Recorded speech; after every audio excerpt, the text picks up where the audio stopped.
ਵਾਹਿਗੁਰੂ ਜੀ ਕਾ ਖਾਲਸਾ, ਵਾਹਿਗੁਰੂ ਜੀ ਕੀ ਫਤਿਹ। ਖੋਜ ਗੁਰਬਾਣੀ ਵਿੱਚ ਆਪ ਸਭ ਦਾ ਸਵਾਗਤ ਹੈ ਜੀ। ਸਭ ਨੂੰ ਜੀ ਆਇਆਂ ਜੀ। ਆਓ ਅਸੀਂ ਸਾਰੇ ਮਿਲ ਕੇ ਪਹਿਲਾਂ ਸ਼ਬਦ ਦਾ ਉਚਾਰਨ ਅਤੇ ਉਸ ਤੋਂ ਉਪਰੰਤ ਉਸ ਦੇ ਅਰਥ ਕਰਾਂਗੇ। ਅੱਜ ਮਾਘ ਦੇ ਮਹੀਨੇ ਦੇ ਸ਼ਬਦ ਦੀ ਵਾਰੀ ਹੈ ਜੀ। ਮਾਘ ਮਜਨ ਸੰਗ ਸਾਧੂਆਂ, ਤੂੜੀ ਕਰ ਇਸਨਾਨ, ਹਰ ਕਾ ਨਾਮ ਧਿਆਏ ਸੁਣ, ਸਭਨਾ ਨੂੰ ਕਰ ਦਾਨ। ਜਨਮ ਕਰਮ ਮਲ ਉਤਰੇ, ਮਨ ਤੇ ਜਾਏ ਗੁਮਾਨ, ਕਾਮ ਕ੍ਰੋਧ ਨ ਮੋਹੀਏ, ਬਿਨਸੇ ਲੋਭ ਸੁਆਨ। ਸੱਚੇ ਮਾਰਗ ਚਲਦਿਆਂ, ਉਸਤਤ ਕਰੇ ਜਹਾਨ, 68 ਤੀਰਥ ਸਗਲ ਪੁੰਨ, ਜੀ ਦਇਆ ਪਰਵਾਨ।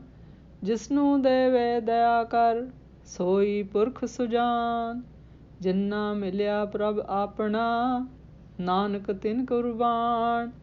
ਮਾਘ ਸੁਚੇ ਸੇ ਕਾਢੀਏ, ਜਿਨ ਪੂਰਾ ਗੁਰ ਮਿਹਰਵਾਨ, ਜਿੰਨਾ ਮਿਲਿਆ ਪ੍ਰਭ ਆਪਣਾ, ਨਾਨਕ ਤਿਨ ਕੁਰਬਾਨ। ਮਾਘ ਸੁਚੇ ਸੇ ਕਾਂਢੀਏ, ਜਿਨ ਪੂਰਾ ਗੁਰ ਮਿਹਰਵਾਨ। ਗੁਰੂ ਜੀ ਇਸ ਮਾਘ ਦੇ ਮਹੀਨੇ ਵਿੱਚ ਬਾਰੇ ਦੱਸਦੇ ਹਨ ਕਿ ਹੇ ਜਗਿਆਸੂ, ਮਾਘ ਦੇ ਮਹੀਨੇ ਵਿੱਚ ਤੀਰਥ ਇਸ਼ਨਾਨ ਦੀ ਥਾਂ ਗੁਰਸ਼ਬਦ ਗੁਰਬਾਣੀ ਦਾ ਓਟ ਆਸਰਾ ਲੈ ਅਤੇ ਸਾਧ ਸੰਗਤ ਦੀ ਚਰਨ ਧੂੜ ਵਿੱਚ ਇਸ਼ਨਾਨ ਕਰ ਅਤੇ ਗੁਰਸ਼ਬਦ ਗੁਰਬਾਣੀ ਨੂੰ ਅਪਣਾ ਕੇ ਉਸ ਪਰਮੇਸ਼ਰ ਦਾ ਨਾਮ ਜਪ ਅਤੇ ਸੁਣ ਅਤੇ ਹੋਰ ਸਭ ਨੂੰ ਨਾਮ ਦਾ ਦਾਨ ਕਰ। ਅਜਿਹਾ ਕਰਨ ਨਾਲ ਜਨਮਾਂ ਦੇ ਕਰਮਾਂ ਕਰਕੇ ਵਿਕਾਰਾਂ ਤੋਂ ਪ੍ਰਾਪਤ ਹੋਈ ਮੈਲ ਉਤਰ ਜਾਂਦੀ ਹੈ ਜੀ ਅਤੇ ਮਨ ਤੋਂ ਗੁਮਾਨ ਹੰਕਾਰ ਦੂਰ ਹੋ ਜਾਂਦਾ ਹੈ ਜੀ।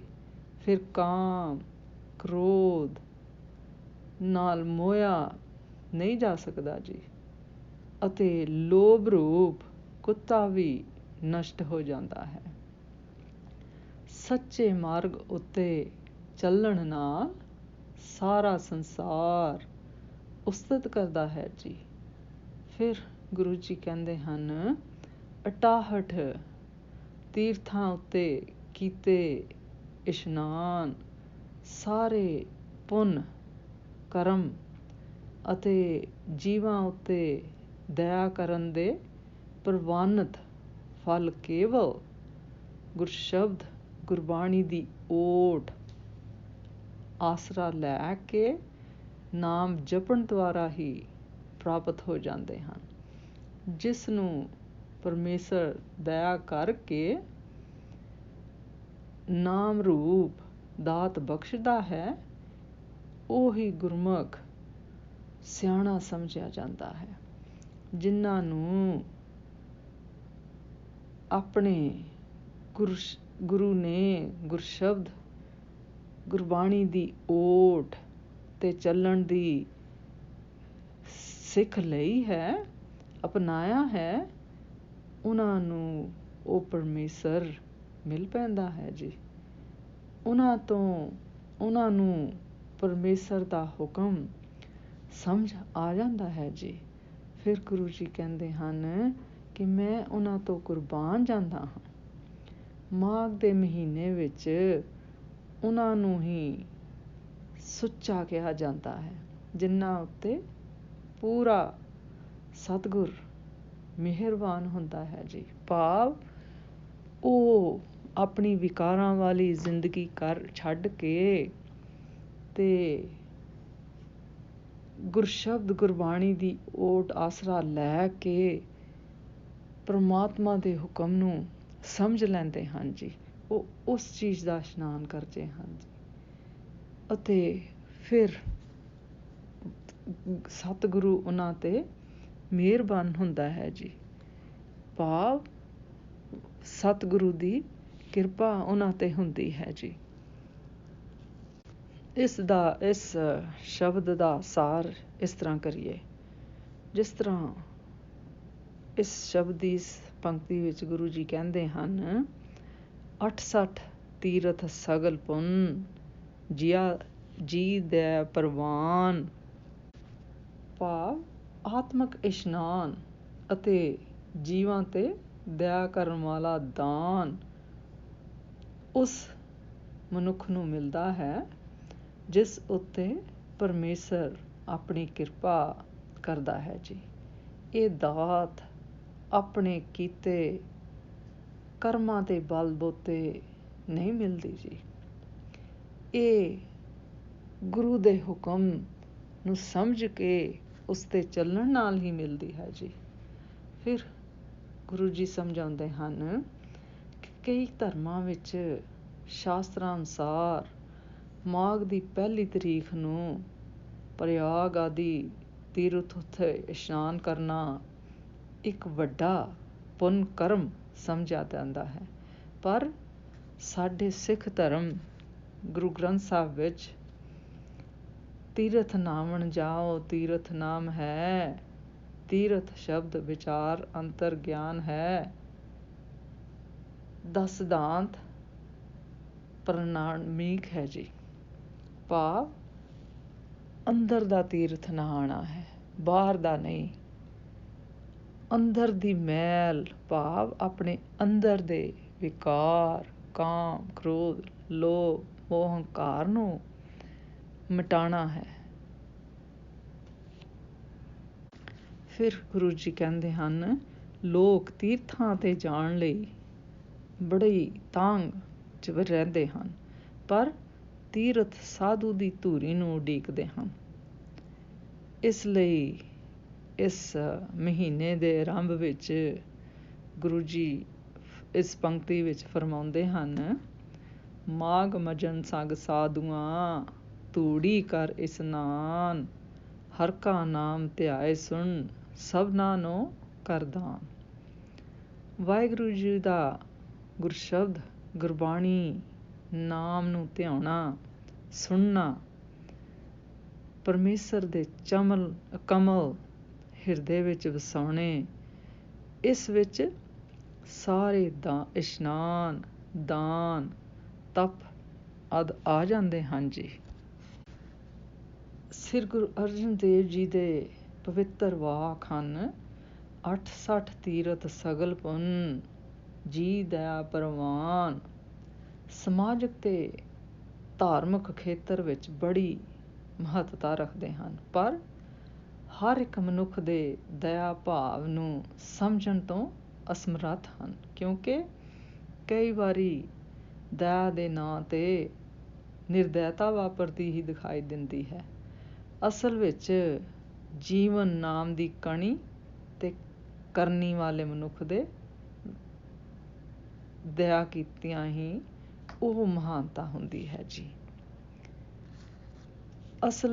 ਅਸਲੀ ਗੱਲ ਇਹ ਹੈ ਕਿ ਜੇ ਸੰਸਾਰ ਦੇ ਦਇਆਵਾਨ ਪੁਰਖ ਨਾ ਹੋਣ ਤਾਂ ਸੰਸਾਰ ਕ੍ਰੋਧ ਦੀ ਅੱਗ ਨਾਲ ਸੜ ਕੇ ਸੁਆਹ ਹੋ ਜਾਏ। ਸੰਸਾਰ ਦੀ ਅਸ਼ਾਂਤੀ ਦਾ ਮੁੱਖ ਕਾਰਨ ਦਇਆਹੀਨ ਮਨੁੱਖ ਹਨ। ਸਹੀ ਅਰਥਾਂ ਵਿੱਚ ਦਇਆਹੀਣੇ ਮਨੁੱਖ ਹੀ ਦੁਰਜਨ ਵਾਲੀ ਉਪਾਧੀ ਦੇ ਅਧਿਕਾਰੀ ਹੁੰਦੇ ਹਨ ਜੀ। ਗੁਰੂ ਜੀ ਕਹਿੰਦੇ ਹਨ, ਇਉਂ ਪ੍ਰਤੀਤ ਹੁੰਦਾ ਹੈ ਕਿ ਅੰਧ ਵਿਸ਼ਵਾਸੀ ਲੋਕਾਂ ਨੇ ਦਇਆ ਦੀ ਫਿਲਾਸਫੀ ਨੂੰ ਸਮਝਣ ਦਾ ਯਤਨ ਹੀ ਨਹੀਂ ਕੀਤਾ। ਬੇਅਕਲੀ ਨਾਲ ਕੀਤੀ ਦਇਆ ਕਈ ਵਾਰੀ ਨਿਰਦਾਤਾ ਦਾ ਰੂਪ ਵੀ ਧਾਰਨ ਕਰ ਲੈਂਦੀ ਹੈ ਜੀ। ਦਇਆ ਦੇ ਪ੍ਰਸੰਗ ਕਈ ਤਰ੍ਹਾਂ ਦੇ ਜਗਤ ਵਿੱਚ ਪ੍ਰਚਲਿਤ ਹਨ, ਪਰ ਜੋ ਗੁਰੂ ਘਰ ਦੇ ਵਿਚਾਰ ਨਾਲ ਮਿਲੇ ਸੋ ਹੀ ਭਲਾ ਹੈ। ਸਾਡੇ ਮਤ ਵਿੱਚ ਦਇਆ ਹੀ ਪ੍ਰਵਾਨ ਹੈ। ਜੇ ਉਹ ਦਇਆ ਕਰੇ ਉਸਨੂੰ ਦਇਆ ਦਾ ਫਲ ਹੀ ਮਿਲੇਗਾ। ਭਾਵੇਂ ਹਰ ਕੋਈ ਕਰਮ ਦਾ ਫਲ ਹੀ ਭੋਗਦਾ ਹੈ, ਪਰ ਤਦ ਵੀ ਹਰ ਜਨ ਦਇਆ ਘਰ ਵਿੱਚ ਹੀ ਵਸਦੇ ਹਨ ਅਤੇ ਪਰਮੇਸ਼ਰ ਅੱਗੇ ਅਰਦਾਸ ਕਰਕੇ ਸਾਨੂੰ ਸਾਰਿਆਂ ਨੂੰ ਸਰਬੱਤ ਦਾ ਭਲਾ ਹੀ ਮੰਗਣਾ ਚਾਹੀਦਾ ਹੈ। ਨਾਨਕ ਨਾਮ ਚੜ੍ਹਦੀ ਕਲਾ, ਤੇਰੇ ਭਾਣੇ ਸਰਬੱਤ ਦਾ ਭਲਾ। ਜਦ ਦੁਖੀ ਨੂੰ ਵੇਖ ਕੇ ਗੁਰਸਿੱਖ ਦਇਆ ਕਰਦਾ ਹੈ ਤੇ ਵਾਹਿਗੁਰੂ ਅੱਗੇ ਅਰਦਾਸ ਕਰਕੇ ਔਰ ਯਥਾ ਸ਼ਕਤ ਉਪਾਅ ਕਰਕੇ ਦੁਖੀ ਜੀਵ ਦਾ ਦੁੱਖ ਦੂਰ ਕਰਦਾ ਹੈ, ਤਾਂ ਸਾਈਂ ਵੀ ਉਸ ਉੱਤੇ ਮਿਹਰ ਕਰਦਾ ਹੈ।